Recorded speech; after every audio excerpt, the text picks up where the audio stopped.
எல்லாருக்கும் வணக்கம். முதல்ல எல்லாருக்கும் குடியரசு தின நல்வாழ்த்துக்கள். சுதர்ஷன் சொன்ன மாதிரி அப்படி ஒன்றும் பயங்கரமான ஒரு ப்ரெஸ் மீட்டோ அந்த மாதிரிலாம் ஒன்றும் இல்லை. எனக்கு இந்த கூலி ரிலீஸ்க்கு அப்புறம் உங்களை யாரையுமே சந்திக்கல. யூஸ்வலாக ஒரு படம் ரிலீஸ் ஆனதுக்கப்புறம் ஏதோ ஒரு தேங்க்ஸ் மீட்டோ சக்ஸஸ் மீட்டோ இல்லை ஏதோ ஒரு வகையில் சந்திச்சிருவேன். இந்த தடவை சந்திக்க முடியல. கிட்டத்தட்ட ஒரு 6 மாதம் ஆச்சுன்னு நினைக்கிறேன். அந்த நீலம் பண்பாட்டு மையம் போகும்போது அப்பவும் பேசணும்னு நினச்சேன். பட் ஆனால் கொஞ்சம் அவசரமாக போக வேண்டியிருந்ததால் அப்பவும் சரியாக பேச முடியல. ஸோ அடுத்த படத்துக்கு மூவ் ஆகிறதுக்குள்ளே என் சைட்லேருந்து ஒரு 2-3 விஷயம் நிறைய இந்த சோஷியல் மீடியாவில் போயிட்டு இருந்தது. அதுக்கு நான் அட்ரஸ் பண்ணணும்னு நினச்சேன். ஸோ அதுக்காக தான். ஸோ முதல்ல கூலியிலேருந்தே ஆரம்பிச்சுதான் நினைக்கிறேன். முதல்ல மக்களுக்கு நன்றி. 35 நாள் கிட்ட கூலி தியேட்டரில் ஓடிச்சுன்னு நினைக்கிறேன். நான் வசூல் அதை பற்றி பேச விரும்பல. ஒரு லாபகரமான படம்னு சன் பிக்சர்ஸ் சொன்னாங்க. அண்ட் 1000 விமர்சனங்களை தாண்டி அந்த படம் 35 நாள் ஓடினதுக்கும் இல்லை இவ்வளோ தூரம் வசூல் பண்ணதுக்கும் மக்களுக்கு மிகப்பெரிய நன்றி. அண்ட் பத்திரிகையாளர்களுக்கு நன்றி. அண்ட் யூடியூபர்ஸ் எந்தெந்த வகையில் அந்த படத்தை பற்றி பேசினாங்களோ, மீம் கிரியேட்டர்ஸ், ரிவ்யூவர்ஸ், கிரிட்டிக்ஸ் எல்லாருக்குமே ஒரு மிகப்பெரிய நன்றி. அதில் வந்த கிரிட்டிக்ஸ் வந்து நிறைய விஷயங்கள் என்னை யோசிக்க வச்சுருக்கு. எப்படின்னா, ஸோ இதுதான் எங்கிட்ட எதிர்பார்க்குறாங்க, இந்த மாதிரி கதை சொல்கிறது தான் எதிர்பார்க்குறாங்கங்கிற வரைக்கும் நிறையா விஷயம் நானும் அதில் லேர்னிங்காக எடுத்திருக்கேன். அண்ட் அதை என்னோடய அடுத்தடுத்த படங்களில் அவ்வளோ தூரம் விமர்சனங்கள் இல்லாத படங்களை தர முயற்சி செய்வேன். நன்றி. அண்ட் அதுக்கடுத்து ரஜினி சார், கமல் சார் படம், அதை பற்றியும் நிறையா விமர்சனங்கள் போயிட்டு இருந்தது. என்ன எது கிளாரிட்டி இல்லாமல் அதை பற்றியும் என் சைட்லேருந்து ஒரு கிளாரிட்டி கொடுத்துருன்னு ஆசைப்பட்டேன். கூலி ரிலீஸ் ஆகிற டைமில் 2 பேருமே மீட் பண்ணேன். அண்ட் 2 பேருமே இந்த மாதிரி ஒரு படம் பண்ணலான்னு சொன்னாங்க. எனக்கு அது மிகப்பெரிய ஆப்பர்ச்சுனிட்டி. கிட்டத்தட்ட 46 வருஷம் கழிச்சு 2 பேரும் ஒன்று சேர்றாங்க அப்படின்னா, அவங்க வந்து என்னை டைரக்ட் பண்ண சொல்லி கேட்டதே எனக்கு பெரிய விஷயமா இருந்தது. ஆனால் எனக்கு அப்போ கைதி 2 இருந்தது. கைதி 2 தான் என்னோட இமீடியட் நெக்ஸ்ட் ஃபிலிமாக இருந்தது. பட் ஆனால் இந்த ஆப்பர்ச்சுனிட்டி மிஸ் பண்ண முடியல. ஸோ அதனால் நான் ப்ரொடக்ஷன் சைடில் சொல்லிவிட்டு நான் இந்த படம் முடிச்சுட்டு வந்துடுறேங்க, ஏன்னா இது திருப்பி இப்படி ஒரு ஆப்பர்ச்சுனிட்டி கிடைக்காதுன்னு சொல்லிட்டு நான் வந்துட்டேன். ஒரு 1.5 மாதம் சின்சியராக எழுதினேன். முடிஞ்ச அளவுக்கு ட்ரை பண்ணேன் 2 பேரையும் வச்சு ஒரு படம் பண்ணுறதுக்கு. 1.5 மாதம் கழித்து நேரில் போய் மீட் பண்ணி 2 பேருக்கும் தனித்தனியாக நரேஷன் போச்சு. 2 பேரும் ஈக்குவலாக எக்ஸைட் ஆனாங்க கதை மேலே. பட் ஆனால் என்னென்னா, 2 பேரும் நிறைய ஆக்ஷன் ஃபிலிம்ஸ் கண்டினியூஸாக பண்ணிகிட்ருக்காங்க. ஜெயிலர் 2 வரைக்கும் ரஜினி சார் ஆகட்டும், இப்போது கமல் சாரோட அடுத்து அன்பரி மாஸ்டர் டைரக்ஷனில் வர படமாகட்டும். ஸோ எல்லாமே ஹெவி ஆக்ஷனாக இருக்குது. திரும்பவும் கேப் இல்லாமல் இன்னொரு ஆக்ஷன் போகணுமாங்கிறது அவங்களுக்குள்ள ஒரு கேள்வியாக இருந்து, அண்ட் 2 பேரும் ஒரு லைட் ஹார்ட்டட் ஃபிலிமாக எதிர்பார்த்துட்டு இருக்காங்கிறது தான் எனக்கு அது மூலிமா தெரிஞ்சு 2 பேரும் சொன்னாங்க. பட் லைட் ஹார்ட்டட் ஃபிலிம் எனக்கு பண்ண வராது. அண்ட் அதை நான் ஜெனுனாக சொல்லிட்டு வெளில வந்துட்டேன். பட் ஆனால் நான் இப்போது சொல்லிட்டு போனதுக்கப்புறம் எப்போ திருப்பி வருவேன்னு தெரியாது கார்த்தி சாருக்கும் அவங்க டீமுக்கும்.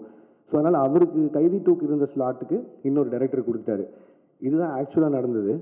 அண்ட் அந்த கேப்பில் வேறு என்ன பண்ணலாம் அப்படின்னு யோசிக்கும்போது மைத்ரி பிக்சர்ஸ் வந்து அவங்க எனக்கு கிட்டத்தட்ட ஒரு 6 இயர்ஸ் முன்னாடியே ஒரு அட்வான்ஸ் கொடுத்துருந்தாங்க. சரி, அந்த கமிட்மெண்ட்டை கிளியர் பண்ணிடலான்னு யோசிக்கும்போது எனக்கு அல்லு அர்ஜுன் சார் ரொம்ப பிடிக்கும். ஒரு 3-4 வருஷமாக பேசிகிட்டு இருக்கோம் ஏதோ ஒரு படத்தில் கொலாப் பண்ணலான்னு. ஸோ இது எல்லாமே சேர்ந்து அமைஞ்சு வந்த மாதிரி இருந்தது. ஸோ இந்த கேப்பை யூஸ் பண்ணி இப்படி ஒரு படம் பண்ணிட்டு வந்துடலான்னு யோசிச்சது தான். அதுவும் நிறையா சம்பளம் கேட்டேன், அதனால கைதி 2 பண்ணல அப்படிலாம் போட்டுருந்தாங்க. அப்படிலாம் இல்லை. சம்பளம்ன்றது உங்களுக்கு தெரியும், மார்க்கெட்டும் ப்ரொடியூசரும் நிர்ணயிக்கிறது தான். நான் எவ்வளோ டிமாண்ட் பண்ணாலும் நம்ம படம் என்ன பண்ணியிருக்கோம் அதுக்கு தகுந்த மாதிரி தான் நம்ம சம்பளமும் இருக்கும். ஸோ அந்த ஒரு விஷயம் கிளியர் பண்ணணும்னு நினச்சேன். லாஸ்ட் வீக் அவங்க எல்லாரையும் மீட் பண்ணி பேசிட்டேன். ஸோ என்னோடய அடுத்த படம் கைதி 2வாக தான் இருக்கும். அது ஏன் நான் ரொம்ப சால்ட்டாக சொல்கிறேன்னா, அந்த எல்சியூ இல்லை, எல்சியூ க்ளோஸ் ஆகிடுச்சு அதெல்லாம் போட்டிருந்தாங்க. அது வந்து ஜி ஸ்குவாட் இல்லை. ஜி ஸ்குவாட் க்ளோஸ் பண்ணுறேன்னா நான் க்ளோஸ் பண்ணிடலாம். எல்சியூன்றது வந்து ஃபர்ஸ்ட் ஆஃப் ஆல் அந்த பேரே நான் வைக்கல. அது வந்து ஃபேன்ஸாக அவங்க தியரியில் எல்சியூன்னு ஒரு நாள் சொன்னது, நான் அதை ஃபாலோ பண்ணிருக்கேன். ஸோ அதை டக்குன்னு நான் ஒருத்தன் மட்டும் முடிவு பண்ணி இல்லை எல்சியூவில் படம் வராது அப்படிலாம் சொல்ல முடியாது. கைதி 2 ஆகட்டும், விக்ரம் 2 ஆகட்டும், ரோலக்ஸ் இண்டிவிஜுவல் ஃபிலிம் ஆகட்டும், இதெல்லாம் என்னோடய கமிட்மெண்ட்ஸ். ஸோ இதை நான் பண்ணாமல் போக முடியாது. இது எல்லாமே என்னோடய கமிட்மெண்ட்ஸ். ஸோ அதனால் எல்சியூ மூடப்படல, திருப்பி ஓப்பன் ஆகும். இந்த அல்லு அர்ஜுன் சார் படம் முடிச்சோன்னே அது இப்போ தான் ஆக்சுவலி ப்ராப்பராக ஓப்பன் ஆகும்னு நினைக்கிறேன். அண்ட் அதுக்குள்ளே ப்ரொடக்ஷனில் பென்ஸ் இருக்குது, அதுவும் எல்சியூக்குள்ளே தான் வருது. ஸோ ஏதோ ஒரு பாயிண்டில் எல்சியூ சம்மந்தமான படங்கள் வந்துகிட்டே இருக்கும். அண்ட் இதுதான் மொத்த clarity. And Aamir Khan sir படத்தை பற்றியும் சொன்னாங்க. அமீர் கான் சாரும் நானும் ஒரு படம் பண்ணுறதா இருந்து இப்போவும் பேசிட்டு தான் இருக்கோம். இத்தனை கமிட்மெண்ட்ஸ் எனக்கு இருக்குது, அவருக்கும் நிறைய கமிட்மெண்ட்ஸ் இருக்குது. ஸோ அது எப்போன்னு தெரில, பட் ஸ்டில் அது பேசிகிட்டு இருக்கோம். அண்ட் அவ்வளோதான். இதுதான் நான் மேஜராக அட்ரஸ் பண்ணணும்னு நினச்சேன். ஏன்னா இதுக்கு நான் ஒரு பாயிண்டில் பதில் சொல்லி ஆகணுன்ட்டே இருந்தது. ஏன்னா ஒரு சைடு 2 சைடில் எல்லா பக்கமும் பேசிட்டே இருக்காங்க. ஸோ என்னோடய சைட்லேருந்து ஒரு கிளாரிட்டி கொடுத்துட்டு நான் அடுத்த படத்துக்கு மூவ் ஆகணுன்ட்டு இருந்தது. ஸோ அதனால தான் இந்த press meet. And thank you so much எல்லோரும் வந்ததுக்கு. உங்களுக்கு ஏதாவது கேள்விகள் இருந்தால் கேட்கலாம்.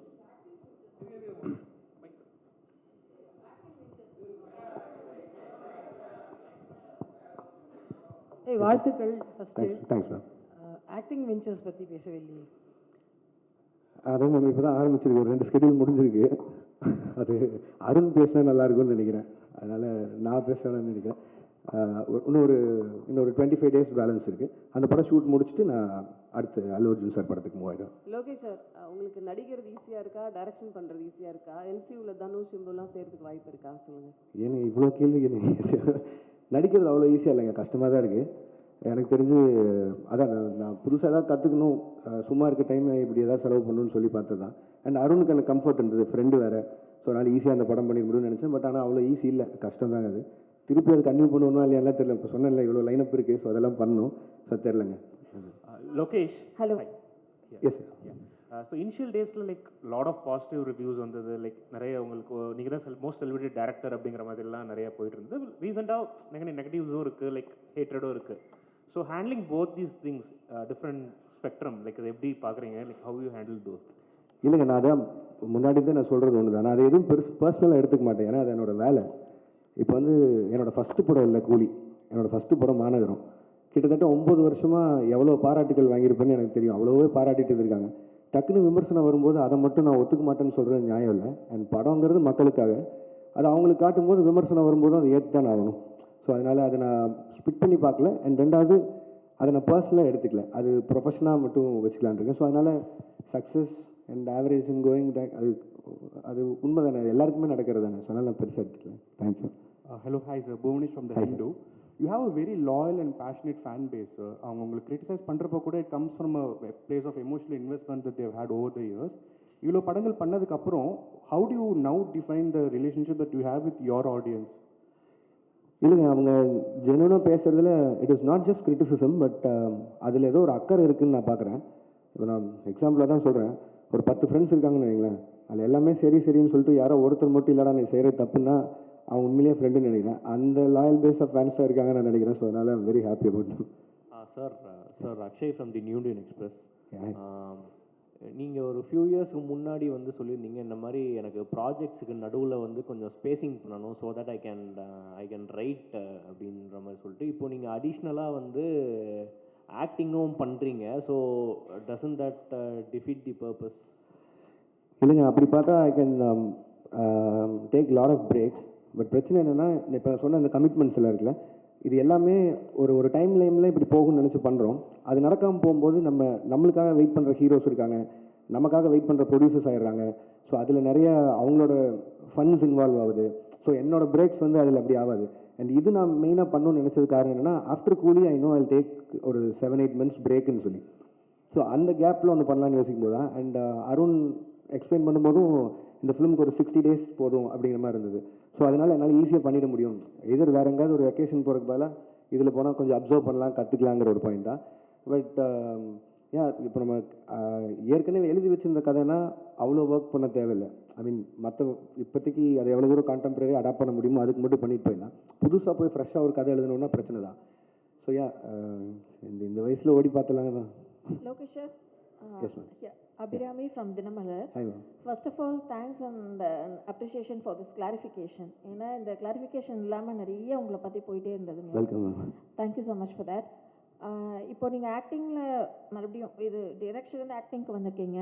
To you have any idea to extend this acting? ஏன்னா இப்போ 2 ஸ்கெடியூல் முடிச்சிருக்கேன்னு சொல்லியிருக்கீங்க. ஸோ திரும்ப ஆக்ஷன் பண்ணலாமா, நடிக்கலாமா, இல்லை நீங்கள் டைரக்ஷனுக்கே திரும்பி போயிடலாம் அப்படின்னு முடிவு? இல்லை மேம், இது திரும்பி போகிறக்கான விஷயமே இல்லை. இடையில ஸ்கூலில் லீவ் விட்ட மாதிரி தான், அந்த கேப்பில் ஓடி போய் நடிச்சுட்டு வந்துட்டேன். பட் ஆனால் என் ப்ரொஃபஷன் டைரக்ஷன் தான் மேம், நான் அதில் தான் இருக்க போகிறேன்.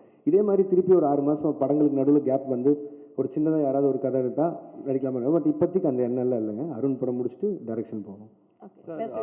Thank you ma'am. சார் அல்லு அர்ஜுன் படம் இரும்பு கை மாயாவி.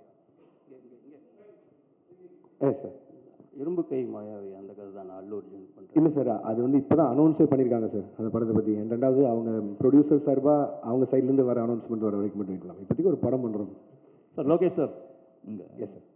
சார், அதாவது கூலி படம் ரிலீஸ்க்கு முன்னால் நீங்கள் சில இன்டர்வியூஸ்லாம் கொடுத்தீங்க, அதை வந்து ஆடியன்ஸ் பாயிண்ட் ஆஃப் வியூவில் வந்து அது ஒரு எக்ஸாஜரேஷன்னு நினச்சிட்டு அதை பற்றி சோஷியல் மீடியாவில் வந்து உங்களை பற்றி நெகட்டிவிட்டியோடு பேச ஆரம்பிச்சாங்களான்ற மாதிரி தான் தோணுது. அது உண்மையிலே என்ன தான் நடந்துச்சு சார்? நீங்கள் சொன்னது என்ன, செஞ்சது என்ன, மக்கள் மத்தியில் எப்படி போய் சேர்ந்துச்சு சார்? இப்போ நான் சொன்னாலும் திருப்பி அதான் நடக்க போகுது சார். நான் வந்து ஒரு படத்தோட கலெக்ஷனை பேஸ் பண்ணி ஒரு படம் பண்ண முடியாதுங்கிறது அது என்னோட ஐடியாலஜி. சினிமாவை நான் 1000 கோடி சம்பாரிச்சு காட்டுறேன்னு ஒரு படம் எழுதவே முடியாது. நான் அதான் முன்னாடின்னு சொல்கிறேன். பட் ஆனால் என்னென்னா, நம்ம டெக்னீஷியன்ஸும் நம்ம கூட இருக்கவங்க யார் எவ்வளோ சொன்னாலும் அவங்க அந்த படத்து மேலே இருக்க எக்ஸைட்மெண்ட், ரஜினி சார் மேலே இருந்த எக்ஸைட்மெண்ட், அவ்வளோ ஸ்டார்ஸை பார்த்த எக்ஸைட்மெண்ட்டில் இந்த 1000 கோடிங்கிற பிரச்சனையை ஆரம்பிச்சிடுவாங்க ஸ்டார்டிங்லேருந்து. இப்போ அதனால 500 கோடிக்கு சம்பாதிச்ச படம் கூட இப்போ வந்து நான் பதில் சொல்கிறேன் ஆயிடுச்சு. கிரிட்டிசிசம் அதெல்லாம் விட்டலாம். பட் ஆனால் கொடுத்த இன்டர்வியூஸுமே சரி, நான் அதை ரொம்ப ஸ்ட்ரெஸ் பண்ணியே சொல்லிட்டு இருந்தேன். இந்த மாதிரி 1000 கோடிங்கிறத ப்ரெஷரைஸ் பண்ண வேணாம், அப்படி ஒரு படமாக எக்ஸ்பெக்ட் பண்ணாதீங்க. ஒரு commercial film Rajini sir enjoy பண்ணுற மாதிரி ஒரு படம் இருக்கும் தான் நான் முன்னாடி இருந்து எல்லா இன்டர்வியூலையும் சொன்னேன். பட் எனக்குமே வந்து ஏதோ ஒரு பாயிண்டில் ஒரு டிரான்ஸ்பரன்சி, ஒரு அளவை மெயின்டைன் பண்ணுங்கிறது நான் இந்த படத்துலேருந்து என்னோடய லேர்னிங்காக இருக்க போகுது. ஏன்னா எவ்வளோ பேசினா போதும். ஏன்னா நான் ரொம்ப கனெக்ட் ஆகி நிறையா ஃப்ரெண்ட்ஸோடு உட்காந்து பேசுகிற மாதிரி பேசிடுறேன். அது வந்து ரொம்ப எக்ஸாஜரேட் ஆன மாதிரி ஆகிடுது. ஸோ படம் ரிலீஸ்க்கு அப்புறம் அதுவே எனக்கு பேக் ஃபயர் ஆகிற மாதிரி ஆகிடுது. ஸோ நான் இதுக்கு மேலே வரும்போது கொஞ்சம் டிரான்ஸ்பரன்சி மெயின்டைன் பண்ணிக்கணும்னு நினைக்கிறேன். சார், இதோட கண்டினியூஷனாக நான் கேட்குறேன். It is not only because of you. நீங்கள் ஒருத்தர் கொஸ்டினில் நிறைய செலிபிரிட்டிஸ்க்கு வந்து இந்த ஐடி விங் ஆட்டம் வச்சுருக்காங்க sir. They have a social media team ஆட்டம்.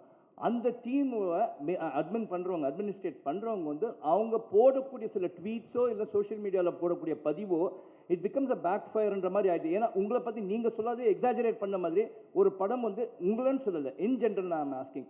ஒரு படம் ரிலீஸ்க்கு முன்னாடி இது வந்து 500 கோடி கலெக்ஷன் ஆகும், 1000 கோடி கலெக்ஷன் ஆகும்னு அந்த ஐடி விங் போடுறதுனால கடைசியில் அது வந்து 200 கோடி தான் ஆச்சுன்னா அது அப்படியே ட்ராபேக் ஆகிடுது. அது எப்படி சார்? அது நான் எப்படி சார் சொல்ல முடியும்? இது வந்து அது ஃபேன்ஸே நீங்கள் தடுக்க முடியாது. அண்ட் சோஷியல் மீடியா இன்றைக்கி உங்களுக்கு எவ்வளோ தூரம் தடுக்க முடியாத ஒரு சக்தி ஆயிடுச்சு. அது நீங்கள் ரிவ்யூஸோ எதுவுமே எல்லாமே அவங்கவுங்களோட எண்ணம். அவங்க காசு கொடுக்குறாங்க, படம் பார்க்குறாங்க, எண்ணம் அதை பற்றி போடுறாங்க. அவங்களுக்கு இருக்கிற ஒரு படத்து மேலே இருக்க எக்ஸைட்மெண்ட்டை வச்சு போகிறாங்க. அவங்களுக்கு அந்த எக்ஸைட்மெண்ட் குறைஞ்சிருச்சுன்னா எங்களுக்கு இங்கே வேலையே இல்லை. ஸோ அதனால் அவங்க எக்ஸைட்டடாக இருக்கிறத நம்ம தப்புன்னு சொல்ல முடியாது. அட் த சேம் டைம் இது நீங்கள் சொன்ன மாதிரி இந்த ஐடி விங் வச்சு பேசி எனக்கு அதில் எப்படி நம்பிக்கை இல்லைன்னா, இல்லை எனக்கு புரியுது சார், எனக்கு புரியுது சார். ஒரு படம் தடுக்க முடியாதுன்னு நான் நினைக்கிறேன். நான் அதை ரொம்பவும் நம்புகிறேன். நான் உதாரணமாக மற்ற படங்கள் எடுக்காமல் என் படத்தை எடுக்கிறேன்.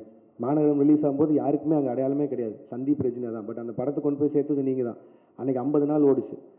அப்போது அதுக்கு நல்லா இருக்குங்கிற மாதிரி தான் ஏதோ ஒரு நம்பிக்கையில் போய் அந்த படத்தை போய் பார்த்தாங்க. ஸோ அதனால் அதுக்கப்புறம் எல்லோரும் ஸ்டார்ஸ் கூடயும் வேலை செஞ்சுட்டேன்.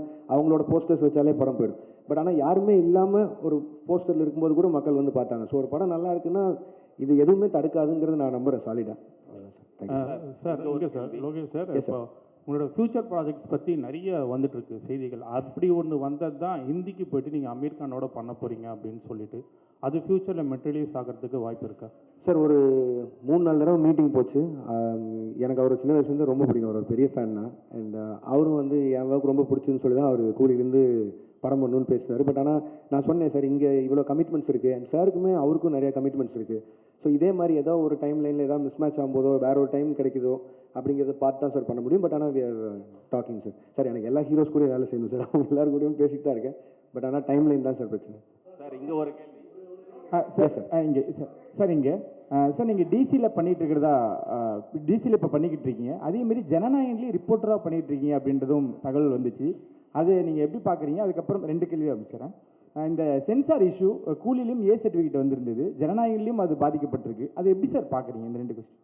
சார் டிசியில் ஆமாம் சார் பண்ணிருக்கேன். அது அருண் மாதேஸ்வரன் படம். இது வந்து ஹெச் வினோதனாவும் விஜயனாவும் ஒரு நாள் கூப்பிட்டாங்க. ஸோ அது கேமியா பண்ணேன். அது அவ்வளோதான் என்னால் சொல்ல முடியும். அதுக்கு மேலே அவங்க பேசிங்க. அண்ட் ரிகார்டிங் சென்சார் போர்ட், நான் கூலி சொல்லணுன்னா அதுக்கும் நிறைய விமர்சனம் வந்தில்ல. ஏன் ரஜினி சார் ஏ சர்டிஃபிகேட் அப்படின்னு சொல்லி ஏ சர்டிஃபிகேட் வாங்கணும்னு போல. எனக்கு என்ன ஆச்சுன்னா, சென்சார் போர்டில் ஃபர்ஸ்ட் சென்சார் பண்ணி முடிச்சோன்னே தி அட்வைஸ் மீ 35 கட் சொன்னாங்க. அப்புறம் ஒரு 9 மியூட்ஸ் இருந்தது. மியூட்ஸ் கூட ஓகே, எனக்கு பிரச்சனை இல்லைன்னு சொல்லிட்டேன். பட் 35 கட்டுங்கிறது வந்து என்னால் அன்றைக்கி ஏற்றுக்க முடியல. இப்போ படம் ரிலீஸ் ஆனதுக்கப்புறம் ஆல்ரெடி நிறைய இடங்கள் புரியலன்னு சொல்கிறாங்க. மேபி அது I will take the blame. நிறைய இடத்துல நான் புரிய வச்சுருக்கணும். பட் ஆனால் அதையும் மீறி 35 கட் அப்படின்னா அது படமாகவே இருந்திருக்காது. இன்னும் நீங்கள் வந்து ஒரு ஒரு ஒரு கம்ப்ளீட்டட் ஃபிலிம் வித் ஏ சர்டிஃபிகேட்டா இல்லை ஒரு இன்கம்ப்ளீட் ஃபிலிம் வித் யூபிஏ சர்டிஃபிகேட்டாங்கிற மாதிரி தான் இருந்தது. அண்ட் இமீடியட்டாக அது நான் ஒருத்தர் எடுக்க முடியிற கால் இல்லை, ஏன்னா அது எத்தனை கோடி இன்வெஸ்ட் பண்ணியிருக்காங்கன்னு உங்களுக்கு தெரியும். ஸோ நான் ப்ரொடியூசர்கிட்டையும் பேசினேன், ரஜினி சார்கிட்டையும் பேசினேன், அண்ட் எல்லாரும் பேசி முடிவு பண்ணி வி அப்ளைட் ஃபார் ரீசென்சார். உடனே ரீசென்சார் அப்ளை பண்ணோம்.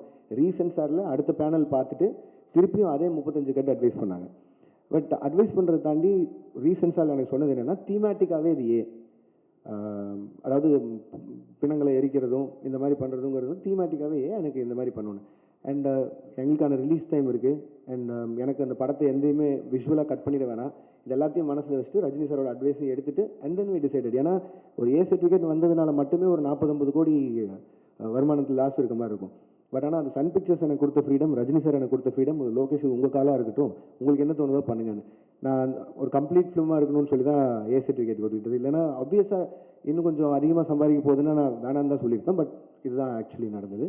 அண்ட் ரிகார்டிங் ஜனநாயகன் எனக்கு நீங்கள் வினோத நாடு தான் கேட்கணும், நான் சென்சாருக்குள்ளே போகல, அதனால் நான் சொல்ல முடியாது. Thank you sir. இந்த கேள்வி, ஒரு இயக்குனராக இருந்து நடிகர்களை இயக்குனதுக்கும் இப்போ நீங்களே வந்து ஒரு நடிகராக மாறினதுக்கும் என்ன வித்தியாசம் தெரியுது? இப்போ உங்களுக்கு வந்து நடிகராக இருக்கிறது சுகமாக இருக்கா?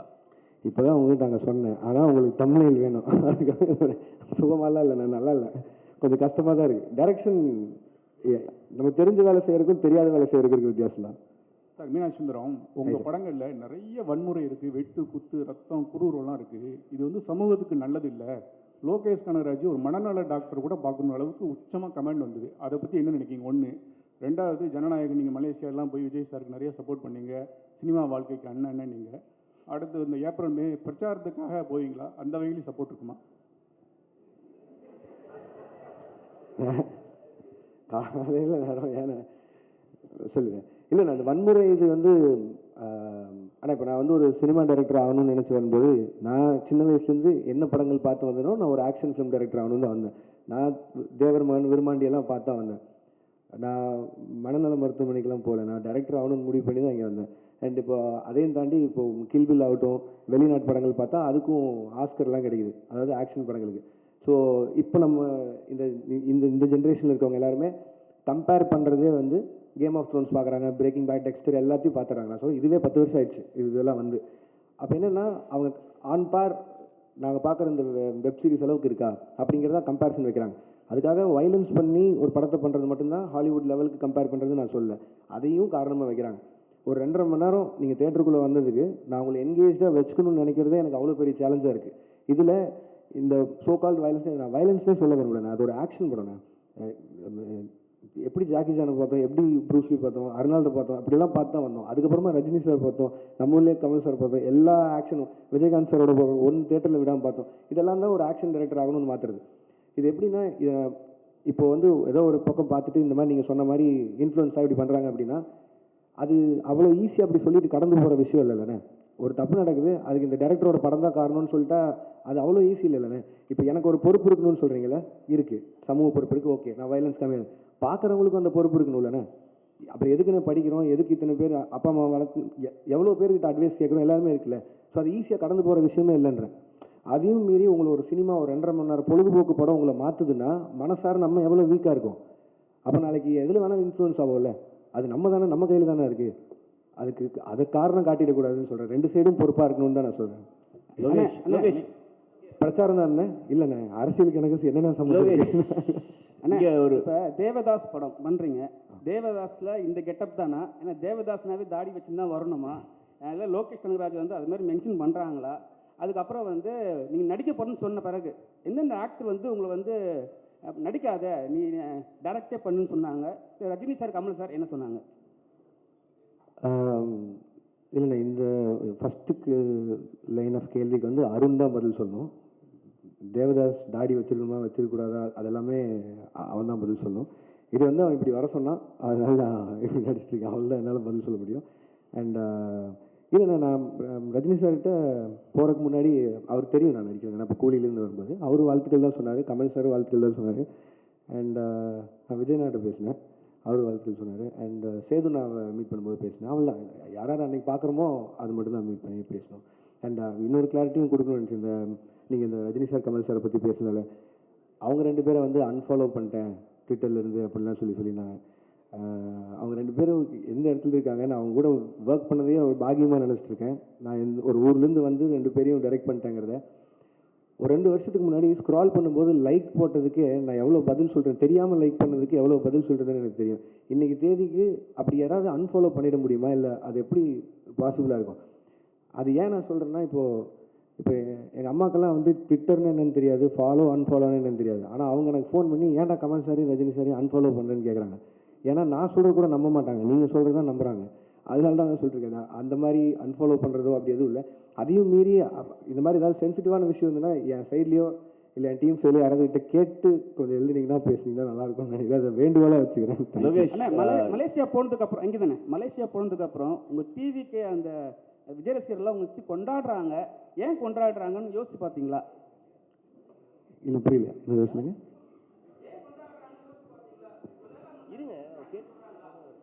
இல்லைங்க, நான் அவர் கூட 2 படம் ஒர்க் பண்ணியிருக்கேன். அந்த 2 படமும் அவங்களுக்கு பிடிச்சிருக்கு, அதனால கொண்டாடுறாங்க. என்ன மட்டும் இல்லையே, நெல்சனையும் கொண்டாடினாங்க, அட்லியும் கொண்டாடினாங்க. லோகேஷ் என்ன சார்? லோகேஷ் ஒரு நிமிஷம் சார். எது சார்? புரியல. ஒரே நிமிஷம். இல்லை சார், அப்படியெல்லாம் எதுவும் நடக்கல சார். லோகேஷ் ஒரே யா நீங்கள் அல்லு அர்ஜுனை வச்சு அட்லியும் பண்ணுறாரு, அல்லு அர்ஜுனை வச்சு இப்போ நீங்கள் லோகேஷ் கனகராஜும் பண்ண போகிறாரு. ஸோ 2 பேருக்கும் உள்ள அந்த காம்பினேஷனில் ஒரு ஹெல்த்தியான ஒரு காம்படிஷன் இருக்குமா? யார் பெஸ்ட்டாக பண்ணுறது அல்லது யார் படத்தை பீட் பண்ணுறது அப்படின்னு சொல்லிட்டு? இல்லைங்க, 2 பேருமே எங்களோட அடையாளம் தமிழ் இண்டஸ்ட்ரி. ஸோ முடிஞ்ச அளவுக்கு இங்கே இருக்கிற இண்டஸ்ட்ரியை எவ்வளோ தூரம் மேலே கொண்டு போகிறோங்கிறது ஐடியா. அது அட்லீஸ்ட் சைடில் அவர் ட்ரை பண்ணுறாரு, என் சைடில் நான் ட்ரை பண்ணுறேன். 2 பேரும் ஃப்ரெண்ட்ஸ் தான். ஸோ அதனால் யார் படம் ஜெயிச்சாலும் அதிகமாக சம்பாதிச்சாலும் சந்தோஷம் தான். ஸோ தமிழ் இண்டஸ்ட்ரியில் இருந்தாலும் போகுது. 2 பேருக்குமே லோகேஷ் உங்களுக்கு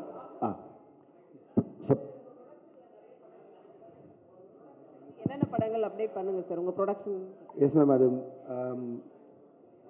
ப்ரொடக்ஷன் ஐடியாவே வந்து எனக்கு இவங்க பொட்டன்ஷியல் ட்ரீம் வாரியர் பிக்சர்ஸ் அவங்களோட அந்த டைமில் அவங்க கண்டினியூஸாக படங்கள் பண்ணிருந்தாங்களே, மாநகரம், மாயா, அருவி, ஜோக்கர் அந்த மாதிரி.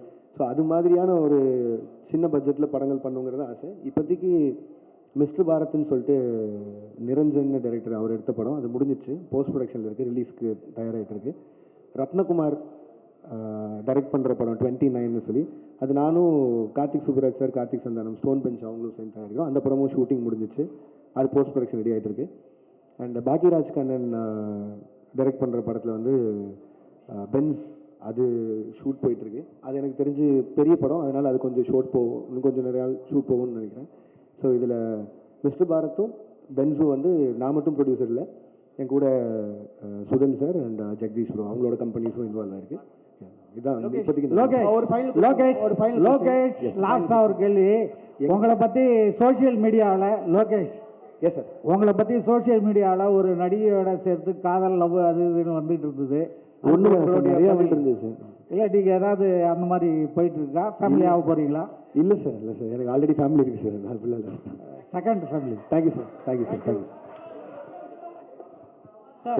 Thank you sir. ஒரே ஒரு சின்ன கேள்வி என்னன்னா, அது முக்கியமான கேள்வியும்.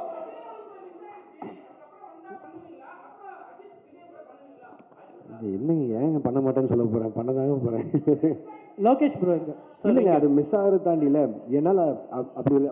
ஒரு அவங்க நான் ஆக்ஷன் படம் பண்ணணும்னு நினச்சேன், பட் ஆனால் அவங்க ஒரு லைட் ஹார்ட்டட் படம் கேட்டாங்க, என்னால் பண்ண முடியல. அது அந்த டைமில் இல்லை, கண்டிப்பாக வேறு யாராவது பண்ணுவாங்கன்னு நினைக்கிறேன். லோகேஷ் ப்ரோ மக்கள் மத்தியில் பேசப்படுற ஒரே ஒரு விஷயம் என்னன்னா, எஸ் சார், இப்போ சமீப காலமாக வரக்கூடிய படங்களில் இருக்க இயக்குனர்கள் இன்க்ளூடிங் லோகேஷ் கனகராஜ் ஓட படங்களில் வந்து ட்ரக் அப்யூஸ் நிறைய இருக்குது, போதை கலாச்சாரத்துக்கு முக்கியத்துவம் கொடுக்கறதா சொல்லி பரவலான பேச்சு சார். இது நிறைய டாக்டர்ஸ் பேசியிருக்காங்க, அதை பற்றி மக்கள் நிறைய பேர் சொல்கிறாங்க.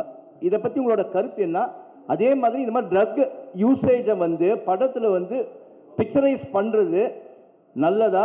அந்த சீன்ஸை வச்சு தான் படங்கள் ஓடுமா? ஓகே சார், நான் அந்த எனக்கு ஒரு 2 நிமிஷம் கொடுத்தீங்கன்னா நான் எக்ஸ்பிளைன் பண்ண ட்ரை பண்ணுறேன் சார். ஏன்னா இது ரொம்ப நாளாக இந்த அலிகேஷன் சொல்லிட்டு இருக்காங்க சார். நீங்கள் சொல்கிற பாயிண்ட் எனக்கு வேலிடாக புரிஞ்சிச்சு. அது இப்போது சொசைட்டியில் நடக்கிற எல்லா விஷயத்தையும் பார்த்தா அது இருக்க மாதிரி இருக்குது. பட் ஆனால் நல்லா நோட் பண்ணி பாருங்கள் சார், நான் பண்ண எல்லா படங்கள்லையுமே ட்ரக்கு வந்து இப்படி எடுத்துக்கிட்டால் இந்த மாதிரி ஆயிடலாம், சந்தோஷமாக இருக்கலாம் அப்படின்னு நான் சொல்கிறேன், எங்கேயுமே நான் சொல்ல சார். நான் கமர்ஷியல் படமே பண்ணாலும் அதில் நான் எனக்குன்னு ஒரு சொசைட்டி கன்சர்ன் இருக்குது சார். அதை மீறி நான் பண்ணதில்லை. நீங்கள் மாநகரம் எடுத்துட்டிங்கன்னா அதில் கடைசியில் அவர் சொல்லுவார், மனுஷங்க செய்கிற தப்புக்கு ஊரை கொத்த சொல்லி எந்த தப்பும் இல்லைன்னு. கைதி எடுத்துட்டிங்கன்னா கார்த்தி சாரும் சரி, மரியம் ஜாட் சாரும் சரி, கடைசியில் இதை எத்தனையும் எரிச்சு தாண்டா போவோம், இந்த நாயகனால தான் உருப்படாமல் போகுதுங்கிற ஒரு வார்த்தையை சொல்லி தான் அதை மொத்தம். மாஸ்டரில் எடுத்துட்டிங்கனாலும் நான் இதே தான் சொல்லியிருப்பேன். அது எப்படி 18 வயசு கீழே இந்த உனக்கு ஆகல நீ தேட்டருக்குள்ளே போகாதுன்னு சொல்கிற முடியுதோ, எப்படி வந்து சாராயமும் பீடியும் அவன் கையில் கிடைக்குதுன்னு. கமல் சாரை வச்சு இந்த ட்ரக் ஃப்ரீ சொசைட்டிக்கான மரியாதை என்ன, அது இப்படி ஆச்சுன்னா என்ன ஆகுங்கிறத அவங்களுக்கு சொல்லியிருக்கேன். இது என்னென்னா, எனக்கு கிடைச்ச ஹீரோஸ் மூலிமா எவ்வளோ தூரம் உறக்க இதை சொல்ல முடியுமோ அதை நான் சொல்லிகிட்டே தான் இருக்கேன். அதை நீங்கள் சொல்லணுன்னா ஒரு பாயிண்டில் இவ்வளோ ட்ரக்ஸ் இருக்குங்க. நான் கைதி படம் முடிக்கும்போது முதல்ல 900 கோடிக்கு ட்ரக்ஸ் மாட்டுமான்னு சொல்லியிருந்தாங்க. நான் ஷூட்டிங்கில் இருக்கும்போதே 20,000 கோடிக்கு ஒரு ஊரில் மாட்டுச்சு. ஸோ இது வந்து எதுவுமே நான் சொல்லி தரல. 20,000 கோடி நான் சொன்னது 900 கோடி தான் சொல்லியிருந்தேன். அப்படி பார்த்தாலும் கம்மி ரேஷியோவில் தான் சொல்லியிருந்தேன். இது இந்த சொசைட்டியே எவ்வளோ கஷ்டப்படுதுன்னு சொல்கிறேன் சார். இது மட்டும் இல்லை சார், என் சைடில் இதுக்கு நான் தான் பேசி ஆகணும். வெறுமனே இப்படி சொல்லிட்டு போயிடலாம், கமர்ஷியலாக வந்துட்டான் ட்ரக்ஸை வச்சு படம் பண்ணான் இல்லை சார். எவ்வளோ தூரம் சே நோ டு ட்ரக்ஸ் கேம்பெயினுக்கு நான் சப்போர்ட் பண்ணிட்டு இருக்கேன்னு எனக்கு தான் தெரியும். என் சைடில் அவ்வளோ கேம்பெயின்ஸ் நடந்துட்டுருக்கு. ஒவ்வொரு காலேஜாக போய் இது ப்ரொபகண்டா மாதிரியே பண்ணிகிட்டு இருக்கேன். ஒரு 15,000 ஸ்டூடெண்ட்ஸை ட்ரக்ஸை தொட மாட்டேன்னு பிளட்ஜ் எடுக்க வச்சுருக்கேன். கோயம்புத்தூர் கமிஷனர்கிட்ட சே நோ டு ட்ரக்ஸ்ன்னு சொல்லி அந்த தலைப்பில் ஷார்ட் ஃபிலிம்ஸ் பண்ண வச்சு, கோயம்புத்தூர் இருக்க எல்லா காலேஜையும் மொத்தமாக வச்சு ஒரு 60 ஷார்ட் ஃபிலிம்ஸ் வந்து அதில் யார் ஃபஸ்ட்டு வராங்களோ அவனை என் அசிஸ்டண்ட்டாக சேர்த்துக்கிறேன்னு சொல்லியிருக்கேன். அவன் தான் இப்போ என் அசிஸ்டண்ட். ஸோ இது எல்லாமே என் சைட்லேருந்து நான் பண்ணிட்டு இருக்கேன் சார். இது வெறும் ஜஸ்ட் ஒரு சினிமாக்காக பண்ணணும் இல்லை, இது சொல்லணுன்னு இருந்தது சொன்னேன். அண்ட் இப்போ நான் சொல்கிறேன், பெரிய ஹீரோஸை வச்சு சே நோ டு ட்ரக்ஸ்ன்னு சொல்கிறது நான் அது ஒரு கன்சர்ன், அது நான் சொல்லி தான் ஆகணும்னு நினச்சிருக்கேன். எஸ் சொல்ல நோ சொல்லியிருக்கேன். அதை எல்லாரும் உறக்க சொல்கிறாங்க, ஹீரோஸும் சேர்த்து. இந்த எல்சியூ உருவானதும் அதுதான். இதில் திட்டவட்டமாக கமல் சார் சொன்ன மாதிரி தான், ட்ரக்ஸு இந்த சொசைட்டிக்குள்ளே வேணான்னு தீவிரமாக இருக்கிற தீவிரவாதின்னு அவர் சொல்லியிருப்பார்ல, அதை தான் நானும் கமர்ஷியல் ஃபார்மேட்டில் சொல்ல ட்ரை பண்ணுறேன். பட் ஆனால் நான் என்ன சொன்னாலும் நல்லதை கேட்கவே மாட்டோம், நான் கெட்டதை மட்டும்தான் பார்ப்போன்னு சொல்லிட்டு தான் நானும் என்ன தான் சார் பண்ண முடியும். மேபி நான் பண்ணாமல் விட்டுறேன், அதனால பண்ணாமல் விட்டா சொசைட்டி மாறிடும்னா அது குட் தான். நான் அது பண்ண போகிறது. Thank you sir. சார் இன்வைட் அழைச்சிட்டு எல்லோரும் வந்ததுக்கு ரொம்ப நன்றி sir. And with your wishes and blessings என்னோட அடுத்த படத்துக்கு மூவ் ஆகிறேன். Thank you sir. Thank you so much sir. Thank you.